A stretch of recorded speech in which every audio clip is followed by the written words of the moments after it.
बिस्मिल्लाहिर्रहमानिर्रहीम। अस्सलाम वालेकुम नाज़रीन। बात यह है कि साथ मैं हूँ हिना आदिल। नाज़रीन, मेरी तरफ से, मेरी पूरी टीम की तरफ से, PNN न्यूज़ की तरफ से तमाम अहले वतन को बाबाए कौम हज़रत क़ायद आज़म मोहम्मद अली जिन्ना रहमतुल्लाह अलैह के 147वें यौम वलादत की बहुत बहुत मुबारकबाद। नाज़रीन, आप अचानक एक नई दुनिया तख्लीक नहीं कर सकते। हुसूल आज़ादी के लिए आपको एक अमल से गुजरना होगा। आपको आग के दरिया, इब्तला और कुर्बानियों की राह से गुजरना पड़ेगा। मायूस ना हो, कौमें एक दिन में नहीं बना करती, लेकिन जैसा कि हम रवां दवां हैं, हमें ऐसे इक़दाम उठाने चाहिए जो हमें आगे की तरफ लेकर जाएं। आप हक़ाइक़ का मुताला करें, तज्ज़िया करें और फिर अपने फैसलों की तामीर करें। नाज़रीन, ये अल्फाज हैं बाबाए कौम हज़रत क़ायद आज़म मोहम्मद अली जिन्ना के, जो उन्होंने 21 अगस्त 1936 में कलकत्ता यूनिवर्सिटी पोस्ट ग्रेजुएट तलबा से खिताब करते हुए अदा फरमाए। सवाल यह है कि क़ायद आज़म जिंदा होते तो पाकिस्तान कैसा होता? 77 बरस बाद भी हम एक कौम क्यों नहीं बन पाए? 52 सदी के बाद भी हम दायरों के सफर से क्यों नहीं निकल पाए? ये वो सवालात हैं जो हर पाकिस्तानी को अपने आप से जरूर करने चाहिए ताकि मुस्तकबिल के लाहे अमल का तयन हो सके। नाज़रीन, प्रोग्राम के दूसरे हिस्से में हम बात करेंगे कि इलेक्शन का दूसरा मरहला शुरू हो चुका, कागजात नामजदगी की जांच पड़ताल का आगाज, कौमी समेत चारों सूबाई असम्बलियों की जनरल और मखसूस नशिस्तों की अबूरी फहरिस्त जारी। आम इंतखाबात में 28,000 कागजात नामजदगी में खवातीन सिर्फ 11%। नवाज शरीफ, मरीम नवाज समेत तमाम लीगी उम्मीदवार नैब स्क्रूटनी से क्लियर। और मुफाहमत के बादशाह का PTI को मशवरा। सवाल यह है कि इंतखाबी अमल दूसरे मरहले में दाखिल कौन कौन कहां से इलेक्शन लड़ेगा और माजी के बड़े नाम आइंदा आम इंतखाबात से बाहर क्यों हैं? इन तमाम टॉपिक्स पर आज हम बात करेंगे। हमारे साथ मौजूद होंगे रिजवान रजी साहब, सलमान आबिद साहब, मोहम्मद आदिल साहब और हमें ज्वाइन करेंगे डॉक्टर सईद इलाही साहब। मैं आपसे आगाज़ करूंगी। रिजवान रजी साहब, क्या लगता है आपको, अगर क़ायद आज़म जिंदा होते तो अब का पाकिस्तान कैसा होता और पाकिस्तान क्यों तरक्की पजीर ममालिक की सफ से नहीं निकल पा रहा? देखिए, मेरा इसके अपना नुक्ता नज़र है और हो सकता है कि बहुत सारे लोगों को इस नुक्ता नज़र से इख्तलाफ हो। पाकिस्तान जो है वो बड़े सगीर के मुसलमानों की ख्वाहिशात का, आदर्शों का एक जिसे कहना चाहिए निशानी है। और जब पाकिस्तान बन गया तो वो इलाके जहाँ पे मुसलमान अकलेती शक्ल के अंदर थे और वो वहां से माइग्रेट किए और उन्होंने आके इस नौज़ायदा मुल्क के अंदर अपने आप को बसाया, और ना सिर्फ बसाया, तालीम में आगे होने के बायस उन बाहर से आने वालों ने पाकिस्तान की बागडोर संभाली। यहाँ पे ब्यूरोक्रेसी की तख्लीक हुई, अदारों की तख्लीक हुई। लेकिन उसमें एक जो साइकोलॉजिकल मसला पड़ गया वो ये था कि वो लोग जो अकलियत थे अपने इलाकों के अंदर, वो एक अकलीती माइंडसेट के अंदर थे। अकलीती माइंडसेट हमेशा अपने आप को थ्रेटन्ड फील करता है, जबकि जो अक्सरीती माइंडसेट होता है, वो अक्सरीती माइंडसेट जो होता है वो गिव अवे की मेंटेलिटी के साथ कि जनाब मुझे अपनी अकलियतों को प्रोटेक्शन देनी है और उन्हें साथ लेके चलना है और उन्हें अपना हिस्सा बनाना है। वो जब अकलीती माइंडसेट जो था उसको हमने अक्सरीती पॉपुलेशन के मामलात उसके सुपुर्द किए, तो फिर हमारे यहाँ अजीबो गरीब किस्म के रवैये तश्कील पाए, जिसके बायस हम आज तक अपने वजूद के बरकरार रखने के हवाले से शदीद किस्म के तहफ़्फ़ुज़ात का शिकार है। हमें चारों तरफ दुश्मन नजर आता है और बेसिक जो नरेटिव है हमारे डिफेंस का वो भी ये है कि हम हर तरफ हॉस्टाइल नेबर रखते हैं। ना हमारे चले भारत से तो हमारे तल्लुकात ठीक नहीं होने थे, लेकिन चाइना के अलावा और कौन सा हमसाया है जिसके साथ हमारे तल्लुकात हैं? तो इसके बॉटम के अंदर वो अकलीती माइंडसेट है। हमारे अपने मुल्क के अंदर अकलियतें जो हैं वो हमारे हाथों मोस्ट ऑफ द टाइम महफूज नहीं होती, और उनको हम पब्लिकली भी सोशली भी कोई ऐसा रवैया नहीं देते जिसकी बुनियाद के ऊपर वो हम अपने आप को हमारा हिस्सा तस्लीम करें एज ए पाकिस्तानी। तो जब हम हर एक के पीछे डंडा लेके पड़े हों कि चल निकल पाकिस्तानियत के दायरे से बाहर, और जो है हम हर एक को गद्दार बनाने पे तुले हों, हालांकि कौमें जो बनती हैं वो इंक्लूजन से बनती हैं, एक्सक्लूजन से नहीं बनती। लोगों को निकालने से, दूर करने से, उनके ऊपर इल्जामात लगा के उन्हें कटहरे में खड़ा करने से नहीं बनती। कौमें उनको गले लगाने से बनती हैं, शामिल करने से बनती हैं। ऐसे मामलात, ऐसे मौके पैदा किए जाते हैं कौमी सतह के ऊपर कि तमाम लोग इसके अंदर शरीक हों। अब हम चूंकि 20वीं सदी की नेशन स्टेट के तौर के ऊपर ही उभर रहे थे, लेकिन माइंडसेट हमारा था वही था कि इस्लाम तेरा देश है, तू मुस्तफी है। तो नतीजे के तौर के ऊपर हम पाकिस्तान के अंदर एक पाकिस्तानियत और पाकिस्तानी कौमियत नहीं उभार पाए, और उसकी वजह हर एक को फलानी कौमियत भी गद्दार है, फलाने सूबे के रहने वाले गद्दार हैं, फलाने चोर हैं, फलाने डाकू हैं, फलाने लुटेरे हैं, और ये तमाम बयानिए जो हैं ये आखिरकार हालिया दिनों के अंदर आपको पीटीआई की सोशल मीडिया टीम के अंदर उनके बयानियों की सूरत में नजर आए हैं। तो ये चलते हुए आ रहे हैं। मेरा ख्याल ये है बुनियादी वजह कि यहाँ की जो अक्सरियत है, जो इस मौजूदा पाकिस्तान की जो अक्सरियत थी, उस वक्त जो पाकिस्तान की अक्सरियत थी 71 से पहले, ना उनके हाथ में मामला दिए गए और उनको भी गद्दार कह के अलग कर दिया गया, और जो बाकी पाकिस्तान बचा उसमें भी अक्सरियत के नुमाइंदे को हमेशा कभी मार्शल लॉ लगा के, कभी कुछ करके इक़्तिदार से अलग किया जाता रहा है।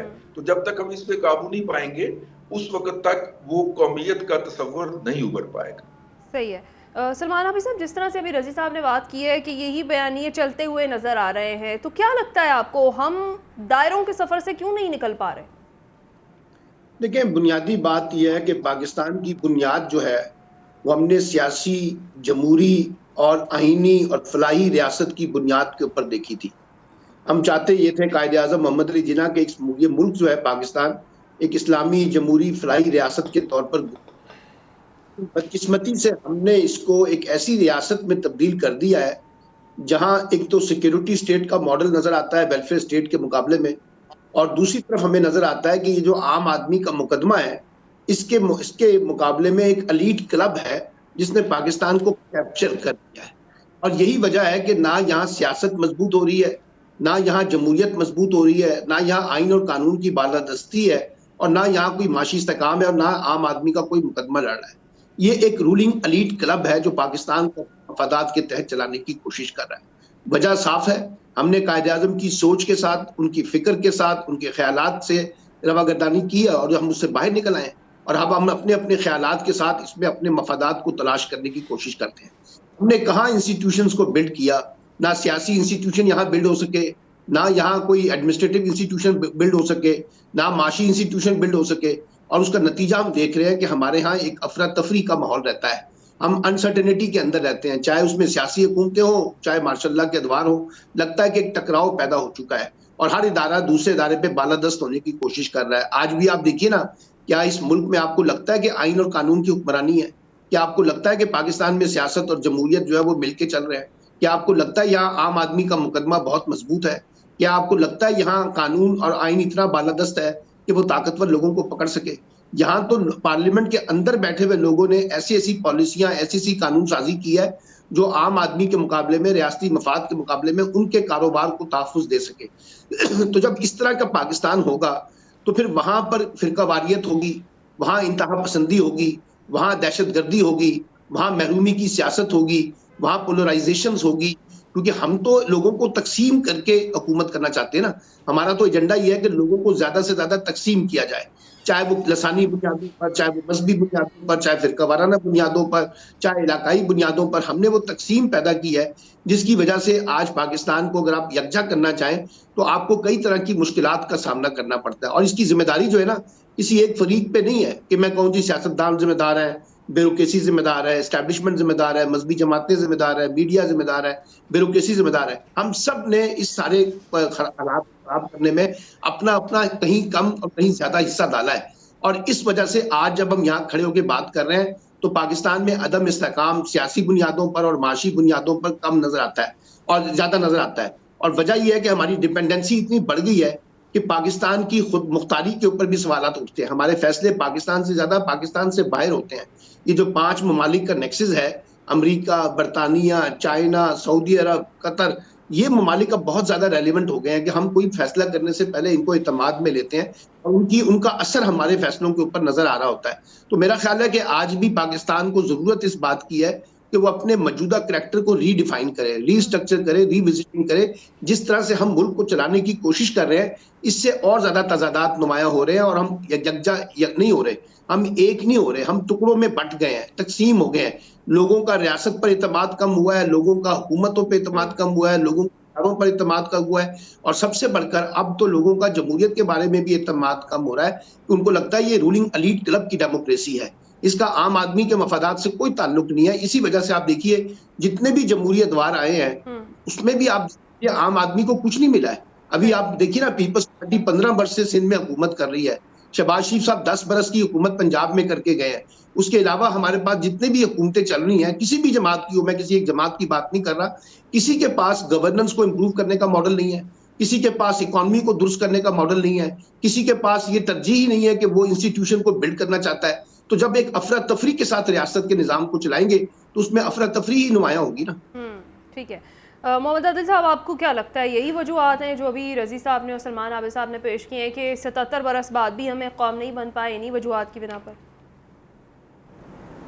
देखिए, किसी भी की कौम को बनाने में उसकी जो किरदार साजी है, उसमें जो कायदाना सलाहियत है, उसका बड़ा बड़ा रोल होता है। और पाकिस्तान बनने में जो है जो कायद की सलाहियत है और उनका जो तसलसल है, उसकी वजह से पाकिस्तान का हसूल मुमकिन हुआ। लेकिन हमने पाकिस्तान बनने के बाद देखा क्या कि कायद तो हमसे जल्दी चले गए। कौम जो पाकिस्तान का जो बुनियादी मकसद था वो सब रह गया। रियासत पाकिस्तान कैसी होनी चाहिए थी, तर्ज हुकूमत कैसी होनी चाहिए थी, मुख्तलिफ शोबों में जो लोग काम कर रहे हैं उनके फ़राइज़ मनसबी उन्होंने कैसे निभाने थे, वो एक जो तसलसल था जो हमें क़याम पाकिस्तान से पहले नज़र आया और वो क़याम पाकिस्तान के बाद जो है वो हमें तसलसल टूट गया। और उसका नतीजा ये हुआ कि जो कायद ने कहा था कि मेरी जेब में खोटे सिक्के हैं, और उन खोटे सिक्कों ने बेसिकली पाकिस्तान को जो है इन हालात तक पहुंचा दिया कि इस वक्त जो है हर तरफ तकसीम हमें नज़र आती है, चाहे वो इदारों में हो, चाहे वो अक़वाम में हो, वो सूबों में हो, लोगों के ज़हनों में हो। तो वो तसलसल का फुकदान है। और जहाँ तक वो आबिद साहब ने बात की कि हम सिक्योरिटी स्टेट है, बेसिकली यहाँ पर सिक्योरिटी स्टेट होने की रीज़न तो ये है कि यहाँ पर सबसे ज़्यादा तसलसल के साथ अगर कोई हुकूमत रही है वो कायद के नज़रियात के ख़िलाफ़, वो तो मार्शल्लाह यहाँ पर ज़्यादातर रहे हैं। और उसी का नतीजा है कि 65 की जंग के बाद हम एक जो है वो सिक्योरिटी स्टेट पे कन्वर्ट हो गए और रही सही का कसर जो है हमने कारगिल जंग के बाद बुरी कर दी। गो के ये अब उन हलकों में भी इस चीज़ का है कि इन जंगों की वजह से पाकिस्तान जो है वो उसके हालात इस वक्त है। दूसरी चीज़ जो है कि यहाँ पर पॉलिटिकल तकसीम बहुत ज़्यादा है। हम हर 2 साल बाद जो एक दूसरे को बर्दाश्त नहीं करते या हम किसी की पॉलिसी से इत्तफाक नहीं करते और उसके नतीजे में यहाँ पर जो तब्दीलियाँ आती हैं उसने पाकिस्तान का असल में बेड़ा गर्क किया है। इसमें कोई शक नहीं है कि पाकिस्तान की जो जो स्ट्रेटेजिक पोजीशन है उसमें भी पाकिस्तान के हालात में बहुत बड़ा किरदार है। लेकिन मैं ये समझता हूँ कि हर चीज़ की जो तसलसल है उसी से मुल्क के हालात बेहतर होते हैं, और कायद के बाद उनकी पॉलिसीज़ का तसलसल रहता तो यकीनी तौर पर इस वक्त हालात जो है ना मुख्तलिफ होते। सही है। डॉक्टर सईद इलाही साहब भी हमें ज्वाइन कर चुके हैं। डॉक्टर साहब, आपको क्या लगता है कि अगर कायद आज़म जिंदा होते तो पाकिस्तान कैसा होता, और क्यों अभी तक हम तरक्की पजीर ममालिक की सफ से नहीं निकल पा रहे? देखिए, ये तो एक बड़ा ख्याल है कि अगर जिंदा होते, दरअसल में अगर लीडरशिप मुस्तरद हो और ईमानदार हो, दयानतदार हो, जुर्रतमंद हो, तो यकीनन मुल्क तरक्की करते हैं। अब देखें कि पाकिस्तान उन मुल्कों में शामिल था जो 60s तक दुनिया के बहुत मजबूत और मुआशी तौर पर ताकतवर मुल्क थे। यानी 1957 तक आप देखें कि जापान को कहत के दौरान पाकिस्तान ने चावल भेजे, जर्मनी को हम कर्जा देते रहे, और दुनिया के बड़े बड़े मुल्क जो हैं जिसमें कोरिया समेत हमारे प्रोग्राम्स को कॉपी करते रहे। तो इसमें तो कोई शक नहीं है कि अगर लीडरशिप अच्छी हो, बेहतर हो, ईमानदार हो, तो मुल्क तरक्की करते हैं, आलमी ताकतें बन जाते हैं। तो अगर पाकिस्तान में भी अच्छे लीडर मौजूद होते और सियासी तसलसल बरकरार रहता और उसके दरमियान में जो मुख्तलिफ मार्शल लॉ है वो ना आते, तो सियासी कुव्वतें, सियासी ताकतें, इंतखाबात, निज़ाम, ये सब चीज़ें जो है डेवलप हो जाती, इनको फ़रोग मिलता। लेकिन अनफॉर्चुनेटली ना तो हमारा सियासी कल्चर बन सका, और जब सियासी कल्चर ना बना तो लीडरशिप भी डेवलप नहीं हो सकी, और जो हैंड पिक्ड लीडर्स थे वो आहिस्ता आहिस्ता आगे आते गए और उनमें कुछ लोग डेवलप भी कर गए, लेकिन उसके बावजूद फिर उनकी बारी ख़त्म हो गई या उन्हें हटा दिया गया। तो मेरा ये ख्याल है कि ये लीडरशिप पे बहुत इसका इन्हिसार है कि लीडरशिप कैसी है, तसलसल कैसा है, सियासी जो मुल्क में हालात हैं उसी की बुनियाद पर मुआशी हालात और दीगर ममालिक से आपके ताल्लुकात जो हैं उनकी हैसियत और पोजीशन का अंदाज़ा होता है। ठीक, बिल्कुल ठीक कह रहे हैं। इसी तमाम तर सूरत हाल पर हम अपनी गुफ्तगू का सिलसिला जारी रखेंगे और करंट जो सिचुएशन है, मुल्क के सियासी हालात क्या चल रहे हैं, उस पर हम गुफ्तगू करेंगे इस ब्रेक के बाद।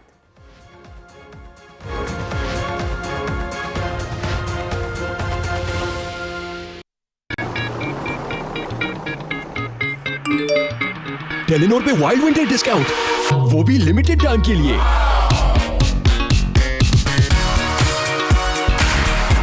जब वाइल्ड हो डिस्काउंट तो कुछ नहीं करता काउंट। वीकली अल्टीमेट ऑफर अब 350 रुपए में, जिससे मिले 80 GB डेटा और 500 अदर नेटवर्क मिनट्स। तो अभी अपने करीबी रिटेलर माई टेलीनॉर ऐप या इजी पैसा से ऑफर लगाइए।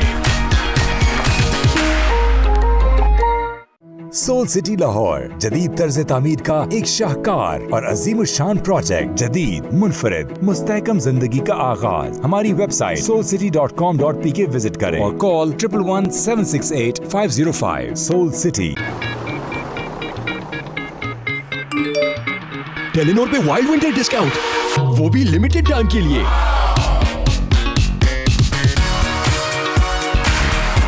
जब वाइल्ड हो डिस्काउंट तो कुछ नहीं करता काउंट। वीकली अल्टीमेट ऑफर अब 350 रुपए में, जिससे मिले 80 GB डेटा और 500 अदर नेटवर्क मिनट्स। तो अभी अपने करीबी रिटेलर माई टेलीनॉर ऐप या इजी पैसा से ऑफर लगाइए।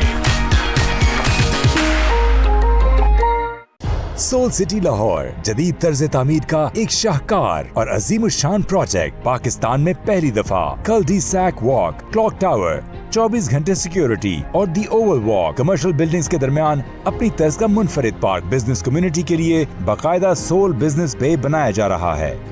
बुकिंग और पेमेंट प्लान के लिए हमारी वेबसाइट soulcity.com.pk विजिट करें और call 111-768-505। Soul city, soulful living.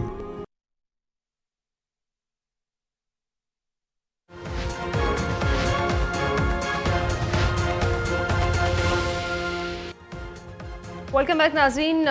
Programme के हिस्से में हम बात करने जा रहे हैं, इलेक्शन का दूसरा मरला शुरू हो गया है। कागजात नामजदगी की जांच पड़ताल का जो आगाज़ है हो चुका। कौमी समेत चारों सूबाई असम्बलियों की जनरल और मखसूस नशस्तों की अबूरी फहरिस्तें जारी हुई। आम इंतखाबात में 28,000 कागजात नामजदगी जो हैं उनमें ख़वातीन सिर्फ 11% हैं और नवाज शरीफ, मरीम नवाज समेत तमाम लीगी उम्मीदवार नैब स्क्रूटनी से क्लियर। और मुफाहमत के बादशाह की जानिब से पाकिस्तान तहरीक इंसाफ को एक मशवरा भी दिया गया है। सवाल हमारा ये है, इंतखाबी अमल दूसरे मरले में दाखिल हो गया है, कौन कौन कहाँ से इलेक्शन लड़ रहा है, और जो एक चीज़ हम नोट करें तो जो माजी के बड़े बड़े नाम हैं वो आइंदा आम इंतखाबात से बाहर क्यों हैं? रिजवान रजी साहब। देखिए, मेरा नहीं ख्याल कोई बड़ा नाम जो है वो इन इंतखाबात से बाहर है। मेरी ख्वाहिश होगी आप उन नामों को पॉइंट आउट करें, क्योंकि यहाँ पे एक लीगी रहनुमा शाहिद खान अब्बासी, साबिक वज़ीर ख़ज़ाना मिफ्ता इस्माइल, साबिक चेयरमैन सेनेट नैयर बुखारी, इसके साथ साथ वफाकी वज़रा देख लें तो असद उमर, अली नवाज अवान, अली जैदी, खुसरो बख्तियार भी, ये सब लोग इंतखाबी दौर से बाहर हैं। अच्छा, इंतखाबी दौर से बाहर है, उसकी तरफ मैं आता हूँ। देखिए, एक परसेप्शन बिल्डअप होता है जिसमें आप भी हिस्सा डालते हैं और सोशल मीडिया भी डालता है।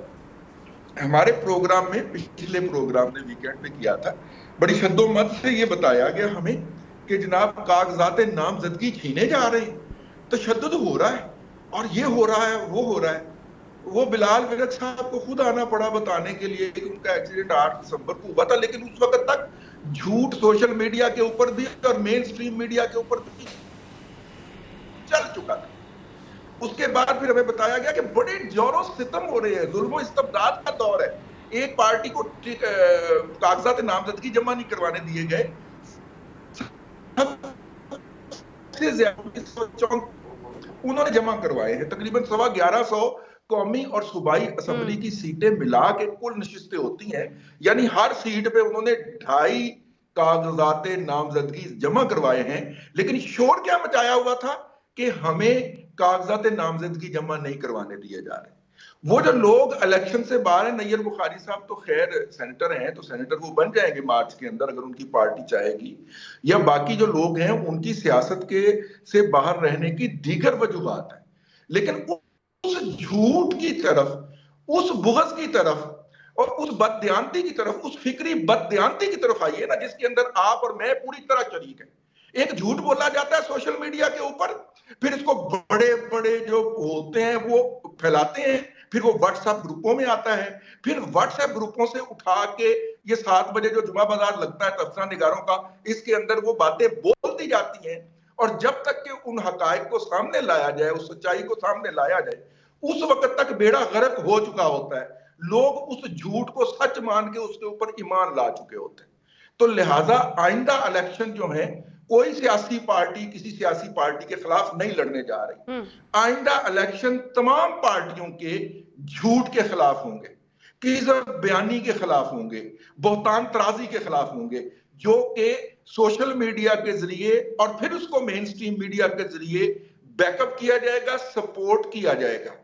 और जो इसके अंदर जो है वो सबसे ज्यादा पावरफुल होगा, जिसके पास बॉट्स की अदायगियों के लिए सबसे ज्यादा डॉलर होंगे डोनेशन के जरिए मांगे गए हुए, वो इलेक्शन के बारे में अपना परसेप्शन पूरी तरह सेल कर। मैं समझता हूं बाकी मेरा मतलब है कि बाकी पार्टियां जो हैं और जो बाकी फरीकैन हैं, कोई दूसरा फरीक नहीं है, सिर्फ एक फरीक है, वो है झूठ, किज़्ब बयानी, बहतान तराजी। जहां पे बैठ के आप जो मर्जी कह दें, किसी को भी कह दे, उसके लिए कोई पकड़ नहीं। ठीक है सलमान आबिद साहब, आप क्या राय रखते हैं? जिस तरह से अभी हमने बात की है कि कुछ बड़े बड़े नाम ऐसे हैं जो इलेक्शन की दौड़ से बाहर हैं, क्या वजह है कि माजी के बड़े नाम जो हैं आइंदा आम इंतखाबात से बाहर हैं? देखिए, पहली बात तो ये है कि मैं थोड़ी सी वजाहत करना चाहता हूँ। ये जो सुप्रीम कोर्ट का फैसला आया था लेवल प्लेइंग फील्ड के हवाले से, और अतर मिनुल्लाह साहब का नोट और जस्टिस सरदार तारिक साहब का जो नोट है, वो उस फैसले में वो पढ़ लिया जाए। और आईजी जो सेक्रेटरी इलेक्शन कमीशन है और अटॉर्नी जनरल ने वहां पर जो माजरत की, वो भी देख लें। उसके बाद इलेक्शन कमीशन ने चारों सूबों के आईजी को खत लिखा, वो भी पढ़ लें। उसके बाद चारों चीफ सेक्रेटरी को खत लिखा, वो भी पढ़ लें। लाहौर के रिटर्निंग ऑफिसर ने जो खत लिखा है इलेक्शन कमीशन को कि हमारे मामलात में पुलिस बहुत ज्यादा मुदाखलत कर रही है, वो भी पढ़ लें। वो वीडियोस भी मौजूद हैं जिन जिन के घरों पे छापे मारे गए और जिनसे छीने गए, वो भी देख लें। अगर हम नहीं देखना चाहते तो ये तो हमारा अपना मसला है ना, हम वो चीज देखना चाहते हैं जो हमारी ख्वाहिशात के साथ जुड़ी हुई है। एक बात तो ये है। और दूसरी बात ये है कि देखिए, जो इंतखाबात होते हैं ये वो बुनियादी तौर पर एक मफामत का रास्ते की तरफ लेके जाते हैं, वे फॉरवर्ड की तरफ लेके जाते हैं। हमारे यहाँ बदकिस्मती से इंतखाबात जो हैं वो सियासी तलखियों में इजाफा पैदा करने का सबब बन रहे हैं। 2013 के इंतखाबात हुए तो इमरान खान ने इंतखाबी धांधली का अपना रोना रोककर उस पूरे खेल को और पूरे इंतखाबी अमल को मुतनाज़ा बना दिया। उसके बाद 2018 के इंतखाबात हुए, वो भी मुतनाज़ा हो गए। उससे पहले 2002 के इंतखाबात हुए, वो भी वो हो गए। उससे पहले 90s के जितने भी इलेक्शंस हुए वो भी हमने मुतनाज़ा बना दिए। और 2024 का जो इलेक्शन है वो भी हम मुतनाज़ा बनाने जा रहे हैं। यानी वो मैंने कल उस दिन कहा था ना कि जाने ना जाने गोली ना जाने, बाग तो सारा जाने है। डॉन के और बाकी अखबारात के जो अदारिये लिखे जा रहे हैं वो भी देख लें कि किस तरीके से इंतखाबी निज़ाम को चलाया जा रहा है और इलेक्शन कमीशन उसमें क्या कर रहा है, निगरान हुकूमत उसमें क्या कर रही है, सूबाई इंतजामिया क्या कर रही है। और आप देखिए कि बास तो इंतखाबी उम्मीदवार जो हैं मुस्लिम लीग नून के, वो माशाल्लाह सरकारी गाड़ियों पर कागजात जमा करवाने आए हैं। वो भी फुटेज मौजूद है, हमने देख ली है। इसलिए मैं ये कहना चाहता हूं कि जब आप इंतखाबात के अमल में, चाहे वो 2018 के इंतखाबात हो, उससे पहले हो और अब 2024 के इंतखाबात की तरफ बढ़ रहे हैं, हम अगर खेल को इसी तरीके से किसी की हिमायत में और किसी की मुखालफत में मुतनाज़ा बनाते रहेंगे तो उससे हमारी सियासत और जमहूरियत आगे नहीं बढ़ेगी। एक बात तो ये है। दूसरी बात यह है कि आपने कहा कि बड़े बड़े नाम जो लोग इंतखाबात में हिस्सा नहीं ले रहे, उनकी कुछ जाती वजूहात हैं। वो सियासी भी हैं, वो इंतजामी भी हैं और वो कानूनी भी हैं। लेकिन बड़ी पार्टियां तो इंतखाबात में हिस्सा ले रही हैं ना। और बड़ी पार्टियों की क़यादत भी इंतखाबात में हिस्सा ले रही है।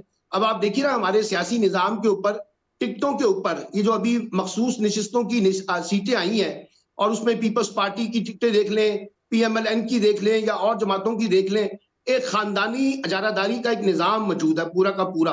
यानी ख्वाजा साद रफी की, ख्वाजा आसिफ की बीवी को भी टिकट मिलना है, उनकी भांजी को भी टिकट मिलना है, उनकी फला को भी टिकट मिलना है। यानी हम एक खानदानी निज़ाम से अभी तक बाहर नहीं निकल पा रहे हैं। इसलिए हमारे यहाँ जब सियासत और जमहूरियत की बात की जाती है और मेरिट के ऊपर बात की जाती है, डॉक्टर सईद इलाही साहब यहाँ बैठे हैं ना, अब जरा इनसे पूछ लें कि टिकटें किस तरह से बटी हैं। और वो मैं किसी एक जमात की बात नहीं कर रहा, सारी सियासी जमातों की बात कर रहा हूँ। अच्छा। हमारे यहाँ सियासतों के अंदर जो जमहूरियत नहीं है उसका फुकदान ये नजर आता है कि बड़े बड़े माफिया, बड़े बड़े पैसे वाले जो हैं और बड़े बड़े खानदान जो हैं, वो टिकट भी लेना चाहते हैं, वो सूबाई असेंबली की टिकट भी लेना चाहते हैं और वो मखसूस नशिस्तों पे अपनी औरतों को लाकर भी अपनी जानदारी कायम करना चाहते हैं। और जब गवर्नमेंट के इलेक्शन होंगे तो वहां डिस्ट्रिक्ट चेयरमैन के ऊपर भी अपने खानदान की जानदारी चाहते हैं। हमने तो आम आदमी के लिए निजाम छोड़ा नहीं है, ये तो एक पूरा यरगमाली किस्म का निजाम बन चुका है। और अभी प्री पोल के मनाजर चल रहे हैं। आप सबको पता नहीं है किसी तरह के, क्या इसमें हम अंधे हैं? हमें नहीं पता कि इस्तेकाम पाकिस्तान पार्टी कैसे बनी है, हमें नहीं पता कि मुस्लिम लीग काफ माजी में कैसे बनी थी, हमें नहीं पता कि ये PTI पार्लियामेंटेरियन कैसे बनी है। यानी हम किसको बेवकूफ बना रहे हैं यार?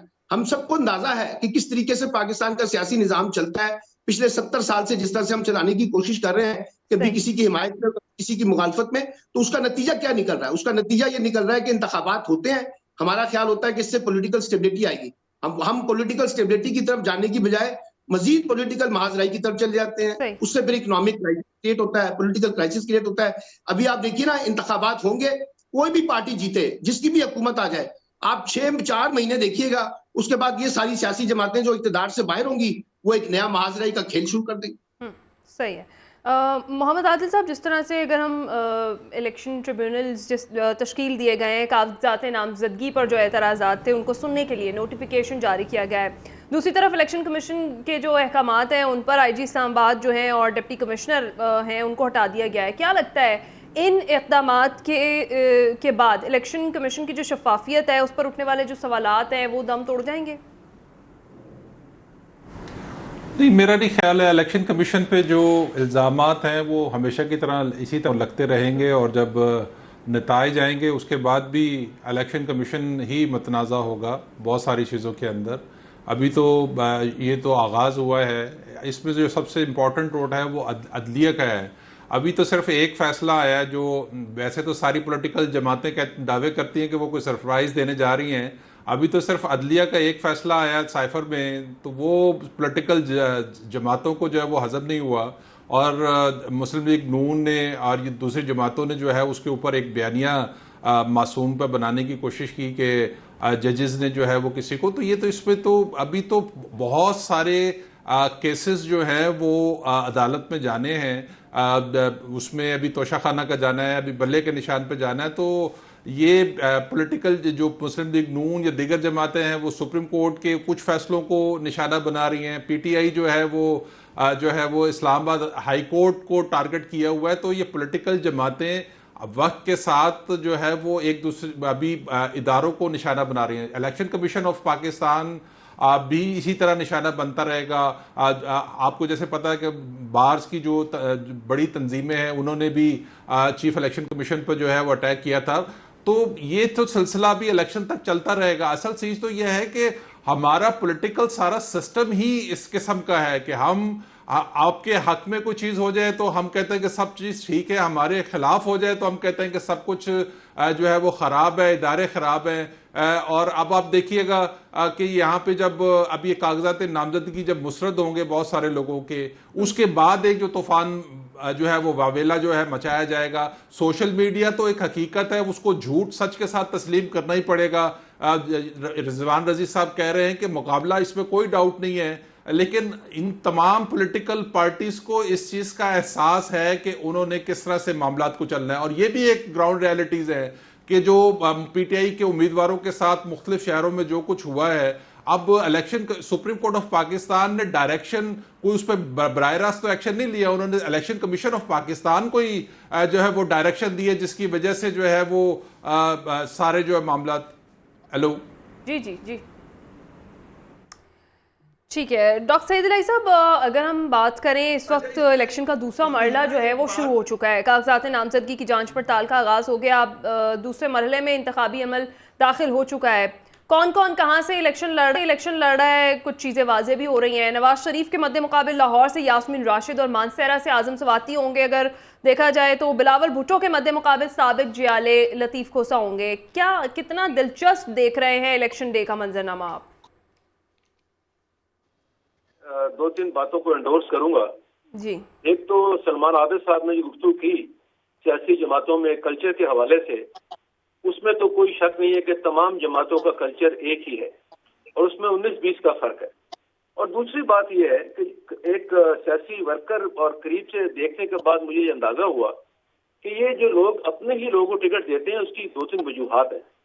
एक तो ये है कि वो खौफ का शिकार होते हैं लीडर कि जिन लोगों को टिकट दी जा रही है कल को अपनी वफादारियां तब्दील ना करें, और जो मखसूस नशिस्तें हैं उस पर अक्सर और बेशतर ऐसा काम हुआ है।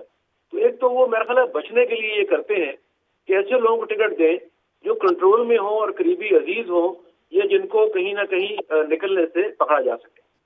और दूसरा ये है कि जैसे आपने पहले फरमाया दोस्तों ने कि पार्टीज का कल्चर यही है कि उसमें जो मुख्तलिफ मेयार हैं वो सियासी नहीं है, वो जाती हैं, माली हैं, मुआशी हैं। और दूसरी बात आपने भी की है नवाज शरीफ साहब के इलेक्शन लड़ने की। देखिए लाहौर में नवाज शरीफ साहब का जो हलका है वहाँ पे यास्मीन राशिद साहबा 3 दफा इलेक्शन लड़ चुकी हैं और एक दफा बेगम कुलसूम नवाज के मुकाबले में भी लड़ी हैं। तो वो 60,000 से 1,10,000 वोटों से हारती रही। तो उस हलके में तो शायद कोई मैच नहीं है, क्योंकि PMLN का वो गढ़ है और उसका हलके का जो एक हिस्सा है यानी रावी रोड के राइट साइड का, उसमें एक बरादरी और एक शहर से आए हुए मुहाजिर और इस तरह बहुत से ग्रुप्स हैं जो 99% PMLN को सपोर्ट करते हैं। तो उसकी वजह से उन्हें वहां बर्तरी होती है। तो एक तो यहाँ का जो हलका है लाहौर के बारे में आपने एक हल्के की बात की है, उसमें तो मैंने आपको वाज़ेह तौर पे बताया है कि वहाँ पे बर्तरी है PMLN की, और उसकी वजूहात भी बयान की है कि बरादरी है, लोग हैं, अमृतसर से आए हुए लोग हैं, मुहाजिर हैं, और शहर के अंदर भी कश्मीरियों की तादाद बहुत बड़ी है, उसके मुकाबले में बाकी बरादरियां कम हैं। तो बड़ी वाज़ेह एज है। और फिर वहाँ पे जो लोग काउंसलर्स हैं, चेयरमैन, वाइस चेयरमैन और पुराने लोग जिस तरह बिलाल यासीन के वालिद थे या और लोग जो 50-60 साल से काउंसलर, नाज़िम वगैरह रहे हैं, उनकी गिरफ्त मजबूत है। दूसरी आपने सवात की बात की है, तो सवात क्योंकि ये जो इलाका था सवात का और इसके ऊपर दीर और अपर दीर, वहाँ पे एक जमाने में पीपल्स पार्टी थी, फिर कभी जमात इस्लामी आ गई, कभी और पार्टीज आ गई, मुस्लिम लीग ने भी बीच में सीटें बनाई। लेकिन अब रिसेंटली ये जो अपर दीर और लोअर दीर और सवात का एरिया है वहाँ पे PTI के लोग जीतते रहे हैं, तो वहाँ मुकाबला सख्त होगा।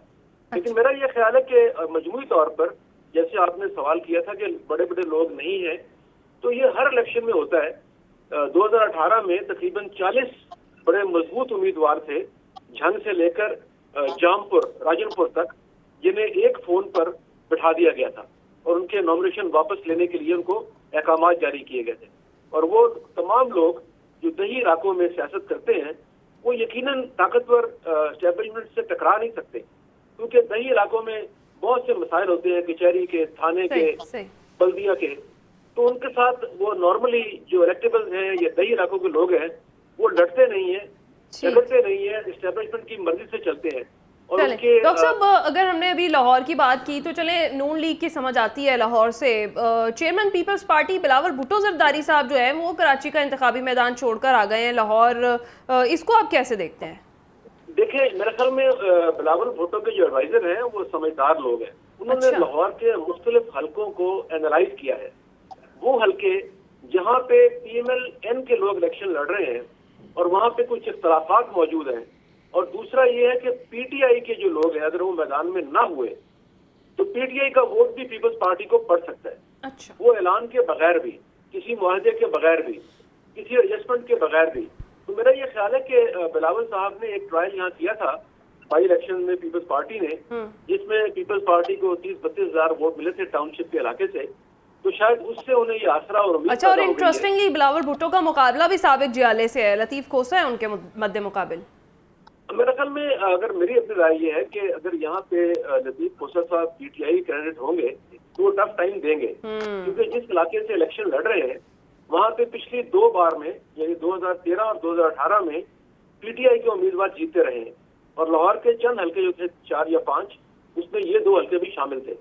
तो अगर तो पीटीआई के उम्मीदवार पीटीआई की सीट पर लगे, इलेक्शन लड़े बैट के निशान पर या किसी भी तरह, तो उन्हें अच्छे भले वोट मिल सकते हैं। दूसरा ये भी हो सकता है कि पीपल्स पार्टी के उम्मीदवार जो पीपल्स पार्टी के जो लोग हैं उन्हें पीटीआई के वोट पड़ जाए और खोसा साहब को वोट ना पड़े, क्योंकि खोसा साहब आजाद उम्मीदवार होंगे और वो अपनी पार्टी यानी जो नई पार्टी है पीटीआई उसके वर्कर्स को और लीडर्स को एक्सेप्टेबल नहीं होंगे, तो वो लोग गुस्से में पीपल्स पार्टी को वोट डाल सकते हैं। लेकिन उसके बावजूद भी इस हल्के में मजबूत बुनियादें मौजूद है पीएमएलएन की, क्योंकि 2013 से पहले 4-5 इलेक्शन में पीएमएलएन वहां पर वाज़ेह बर्तरी हासिल करती रही। सही। ठीक है जी, ब्रेक पर जाएंगे, ब्रेक के बाद वापस आएंगे, कुछ बात करेंगे पाकिस्तान तहरीक इंसाफ की और उसकी मुश्किलात की और उनको मिलने हुए रिलीफ की बात करेंगे। इसके साथ साथ मुफाहमत के बादशाह ने एक मशवरा भी दिया है पाकिस्तान तहरीक इंसाफ को, उस पर भी बात करते हैं इस ब्रेक के बाद।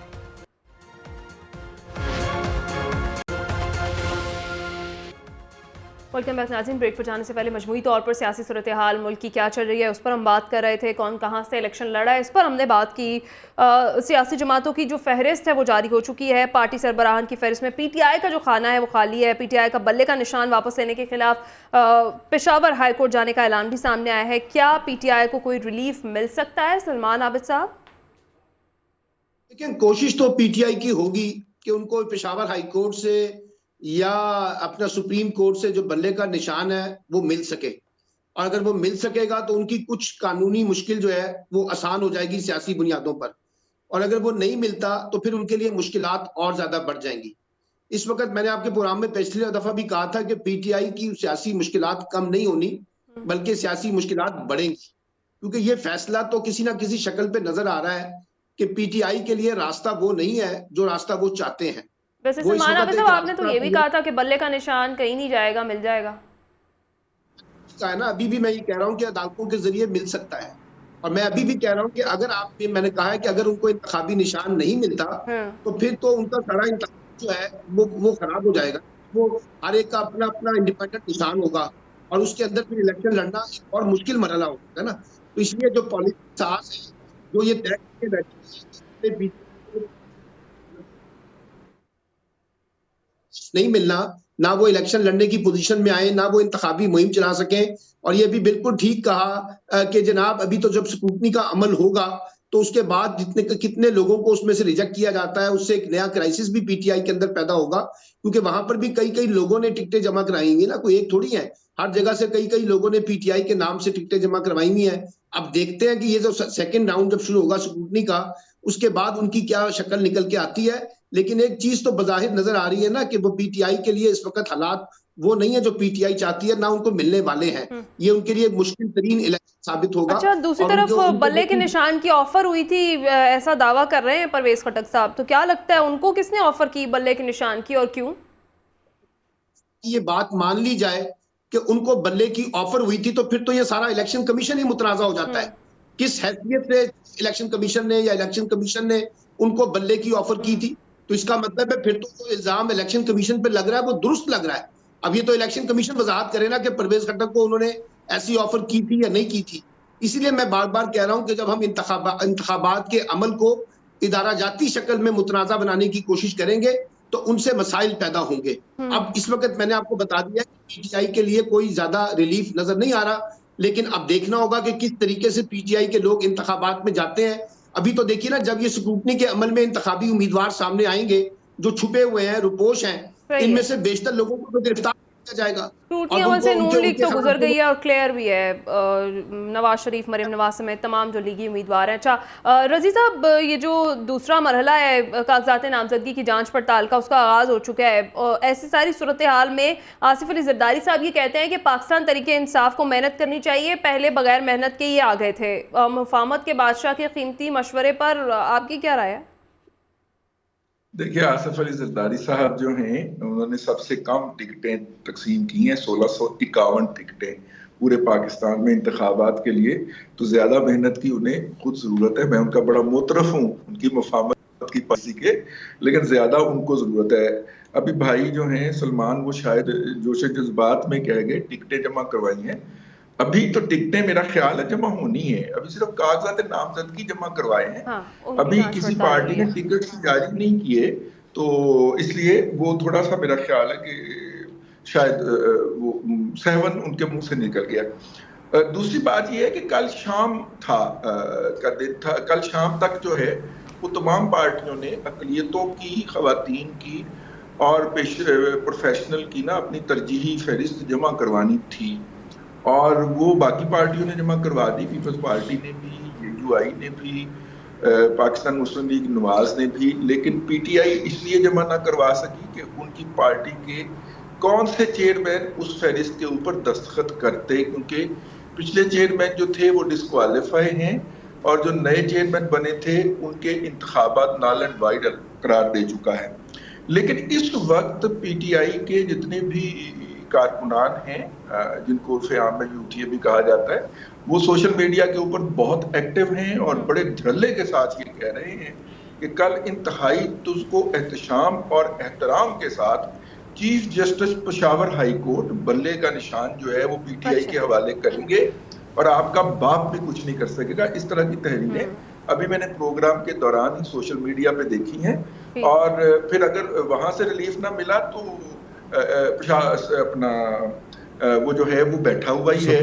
तो रिलीफ जो है वो कभी ये कहा जाता है कि कोई रिलीफ नहीं है, और कभी ये कहा जाता है कि रिलीफ है। बुनियादी तौर पे असल बात करनी चाहिए, और असल बात ये है कि PTI के लोग जो 9 मई के अंदर थे उनके लिए कोई रिलीफ नहीं है। ठीक है, और अगर ओवरऑल देखा जाए जिस तरह से, जी आखिरी फिक्रा ले लीजिए, चेयरमैन PTI समेत उनके लिए कोई रिलीफ नहीं है।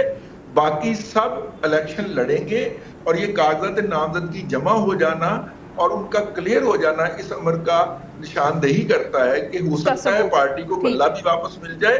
सलमान अहमद साहब की तबसरे के आपने भी कहा था कि जो बल्ले का निशान है वो मिल जाएगा पाकिस्तान तहरीक इंसाफ। हाँ, मैंने कब कहा था? आपने ये प्रोग्राम में कहा था कि पाकिस्तान तहरीक इंसाफ को मिल जाएगा बल्ले का निशान, लेकिन अब जो एक बार ले लिया गया उसके बाद की सूरत हाल पर बात पेशावर हाई कोर्ट देगा। अगर पेशावर हाई कोर्ट के खिलाफ जो है इलेक्शन कमीशन सुप्रीम कोर्ट में जाता है तो सुप्रीम कोर्ट भी हो सकता है कि बल्ले का निशान बरकरार रखे, और मेरी ख्वाहिश भी है कि ये बरकरार रहना चाहिए ताकि मुकाबला बराबर का हो ना। दुरुस्त।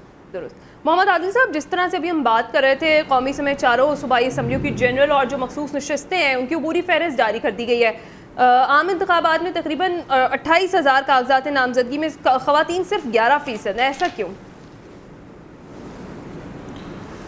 देखिए, ये तो इलेक्शन कमीशन के जो रूल्स हैं उसके मुताबिक एक 10% या 11% होनी चाहिए ख़वातीन जो हैं जिनको बराह रास्त इलेक्शन लड़ना है, और उसके अलावा जो फिर एक मखसूस नशिस्तों के ऊपर है। तो इस पर जो तहरीक इंसाफ है उसको यकीनी तौर पर अगर तो उनको बल्ले का निशान ना मिला तो उनके लिए जो है ये जो मखसूस नशिस्तें हैं उनका हसूल भी बहुत मुश्किल हो जाएगा, और अगर उनके उम्मीदवार किसी एक निशान पर ना लड़ सके तो उनके लिए काफ़ी मुश्किलात है। जहाँ तक पेशावर हाई कोर्ट के हवाले से फैसला है तो यकीनी तौर पे मैंने पहले भी एक दफ़ा आपके प्रोग्राम में कहा था कि ये मामला दोनों सूरतों में अदालत में ही इसने तय करना है, चाहे वो PTI की दरख्वास्त हो या उनके मुखालिफ जो कैंडिडेट हैं उनकी दरख्वास्त पे। तो अगर पेशावर हाई कोर्ट से उनके हक में फैसला आ जाएगा तो मामला जो है वो सुप्रीम कोर्ट ऑफ पाकिस्तान चला जाएगा। वो यकीनी तौर पर इलेक्शन कमीशन तो शायद ना जाए, लेकिन जो दूसरा मुखालिफ उम्मीद जो थे अकबर एस बाबर, वो मामला सुप्रीम कोर्ट ऑफ पाकिस्तान लेके जाए, तो उसमें फैसला तो जो है वो करना है। अब इसमें इम्पोर्टेंट रोल जो है वो आला अदालत जो है सुप्रीम कोर्ट, उनकी जो जैसे साइफर में उनका एक सरप्राइज था बाकी पॉलिटिकल जमातों के लिए, तो ये जो अदालत है ये 2018 की अदालत तो है नहीं जिसमें पता था कि क्या उन जजेस के क्या फैसला हो सकता है। तो ये जो जजेस हैं इनको अपनी क्रेडिबिलिटी का भी एहसास है और अपनी जो अदालत की क्रेडिबिलिटी का भी एहसास है, तो इसलिए कुछ भी फैसला जो है वो तवक्का की जा सकती है कि वहाँ पर आइन और कानून के मुताबिक जो फैसला होगा वो होगा। दूसरी वो पहले जो सेगमेंट था उसमें मेरी बात रह गई थी कि शाहिद खाकान अब्बासी, जैसे आपने कुछ सियासी लीडरों के नाम लिए, शाहिद खाकान अब्बासी का प्रॉब्लम यह है कि वो मुस्लिम लीग नून की छतरी के नीचे इलेक्शन लड़ नहीं सकते थे, जिस तरह से उन्होंने इख्तलाफ मुस्लिम लीग नून के साथ किया था, और वहां पर 2018 का वो इलेक्शन हार गए थे, तो मुस्लिम लीग नून ने उनको जो है वो लाहौर से इलेक्शन लड़ा के जिताया था। इससे पहले चौधरी निसार भी ये हरकत कर चुके हैं कि 85 के बाद वो पहली दफा मुस्लिम लीग नून की छतरी के बगैर इलेक्शन लड़े थे यहाँ से और हार गए थे, सिर्फ सूबाई असम्बली की एक नशिस्त जीते थे। इस दफा वो फिर कोशिश कर रहे हैं कि आज़ाद हैसियत में जो लड़े। तो बहुत सारी कुछ लोगों की पॉलिटिकल मजबूरी है, जैसे अली अवान है, वो 2018 में पहली दफा इलेक्शन इस्लामाबाद से लड़े थे, इमरान खान ने सीट छोड़ी थी। तो अब मेरी उनसे चूंकि बात हुई है वो हाँ, चौधरी शुजात तो अब अपनी सेहत की वजह से जो है वो नहीं कर रहे, अदरवाइज तो सारे वही इलेक्टेबल्स हैं, वही जो बिलावल जिनका नौजवानों की बात करते हैं, लेकिन सारे वही लोग हैं। तो खुसरो बख्तियार भी इंतखाबी दौर से बाहर हो गए हैं, उनकी क्या वजह बनी है? देखिए वो भी इलेक्टेबल्स हैं, वो जो 2018 के बाद उन्होंने पीटीआई ज्वाइन की थी और फिर जो 9 मई के बाद हालात बने तो उन्होंने इसमें बेहतरी से, उनके ऊपर चूंकि नैब के कुछ मुकदमात भी थे जो मामला अभी तक सेटल होने की उसमें हैं, तो इस वजह से हो सकता है कि वो उन्होंने अवॉइड किया हो इस इलेक्शन में। अदरवाइज ये वो इलेक्टेबल्स हैं, जनूबी पंजाब सारा वही उन्हीं इलेक्टेबल्स ने दोबारा लड़ना है, अंदरून सिंध उन्हीं इलेक्टेबल्स ने दोबारा सारा इलेक्शन लड़ना है। वो बिलावल नौजवानों की बात करते हैं, लेकिन सारी उनकी जो मोस्टली जो लीडरशिप है वही पुरानी लीडरशिप है सारी जो इलेक्शन लड़ रही है। तो इसलिए ग्राउंड रियलिटीज के हिसाब से जो है ना सूरत हाल उस तरह से नहीं है जिस तरह से। ठीक है, ठीक है। डॉक्टर सईद इलाही साहब, एक तो ये कि आप क्या देख रहे हैं, पाकिस्तान तहरीक इंसाफ जो है वो बल्ले का निशान वापस लेने के फैसले के खिलाफ चली गई है पेशावर हाई कोर्ट, क्या आप कोई रिलीफ मिलता देख रहे हैं पाकिस्तान तहरीक इंसाफ को? और इसके साथ ज़मीनी सवाल मेरा ये है कि कैप्टन रिटायर्ड सफदर साहब ये कहते हैं कि उनका वजदान कहता है कि नवाज शरीफ साहब 5 मरतबा पाकिस्तान के वज़ीर आज़म बनेंगे, क्या देख रहे हैं, ये वजदान सच साबित हो पाएगा?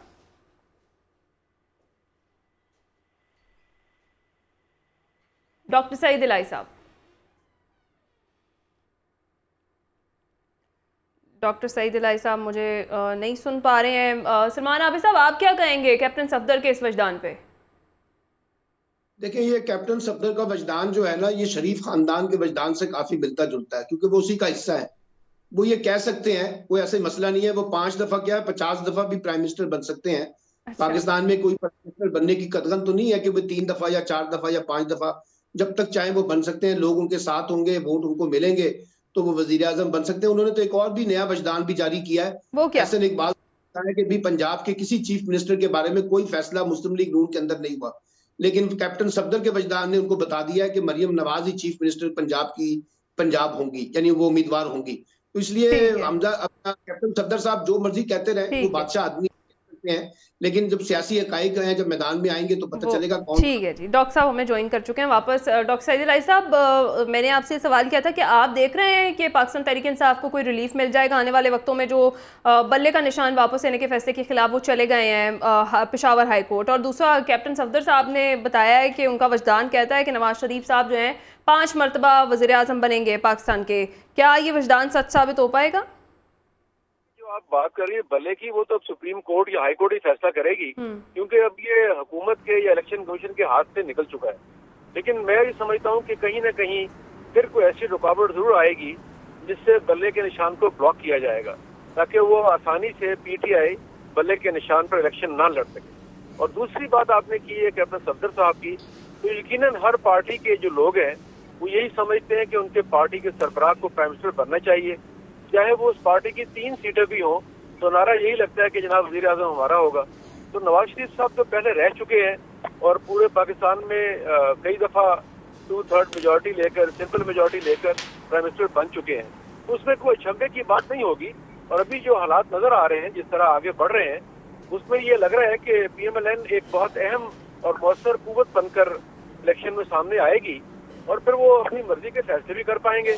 और उसमें कोई अगर अभी तक रुकावट नहीं मुझे नजर नहीं आई, प्राइम मिनिस्टर साहब वज़ीर आज़म नवाज शरीफ के वज़ीर आज़म बनने में कोई रुकावट नजर नहीं आ रही मुझे। जो अब तक मसाइल और मराहल थे वो उनके हक में गए हैं और शायद फिर एक दफा वज़ीर-ए-आज़म बन जाए, क्योंकि जो भी सेटअप बनेगा, जो कोalition बनेगी, उसमें PMLN एक बड़ी पार्टी तो जरूर होगी।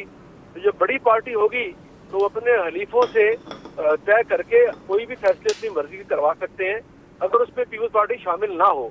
क्योंकि जो PDM की हुकूमत में पीपल्स पार्टी शामिल हुई थी, तो उन्होंने बहुत से फैसले अपनी मर्जी से करवाए थे और अपनी जिद भी मनवाई थी, जिसमें कई फैसले थे जो मेरे दोस्त भी जानते हैं, जो साथ बैठे हुए हैं और सुन रहे हैं कि जरदारी साहब ने बहुत सी बातें उनकी मर्जी के खिलाफ मनवाई थी। लेकिन अगर वो पीपल्स पार्टी वहाँ ना हुई तो फिर उनको फ्री हैंड मिलेगा और वो अपनी मर्जी के फैसले करेंगे। ठीक है जी, अगर फ्री हैंड मिला तो मर्जी के फैसले करेंगे। इस सारी सूरत हाल में आज के प्रोग्राम में हमने कुछ ऐसे सवाल उठाने की कोशिश की है जो हर पाकिस्तानी को अपने आप से ज़रूर करने चाहिए, ताकि जो मुस्तकबिल का लाहे अमल है उसका तयन हो सके। नाज़रीन, आज के प्रोग्राम से इतना ही। अपना ख्याल रखिएगा, फीडबैक ज़रूर दीजिएगा।